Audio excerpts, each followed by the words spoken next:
প্রত্যেক দিনই মাছ মাংস অনেক কিছুই খাওয়া হচ্ছে। আজ বাচ্চাদের আবদারে তৈরি করছি পায়েস। এখানে 1 লিটার গরুর দুধ নিয়েছি, আর এখানে 200 আমুল দুধ গুলে রেখেছি। 1.5 কাপ গোবিন্দভোগ চাল আগে থেকে পরিষ্কার করে জলে ভিজিয়ে রেখেছিলাম। এটা ফুটে উঠেছে, এতে ভিজিয়ে রাখা চালটা দিয়ে দেবো। দেখুন দুধটা অনেকটাই মরে এসছে, ফুটিয়ে ফুটিয়ে চালটা অর্ধেক সেদ্ধ হয়েছে। এই অবস্থায় আমুল দুধটা দিয়ে দেবো।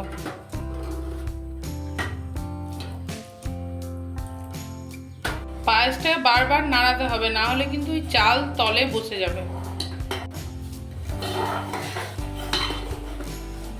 দেখুন চালটা সেদ্ধ হয়ে এসছে।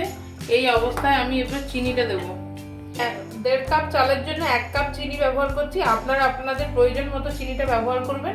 আমার বাড়িতে সবাই মিষ্টিটা একটু কম খায়, তাই আমি কম ব্যবহার করছি।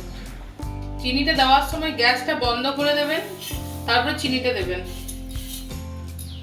চিনিটা এরপরে নেড়ে চেড়ে একটু গলিয়ে নেবেন, আর গ্যাসটা বন্ধ না করলে দুধটা ছিটে যেতে পারে।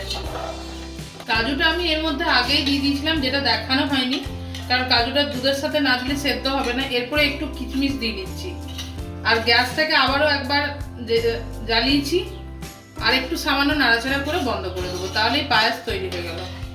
পায়েস তৈরি হয়ে গেছে। এরপরে এটা ঠান্ডা হলে সবাইকে পরিবেশন করবেন।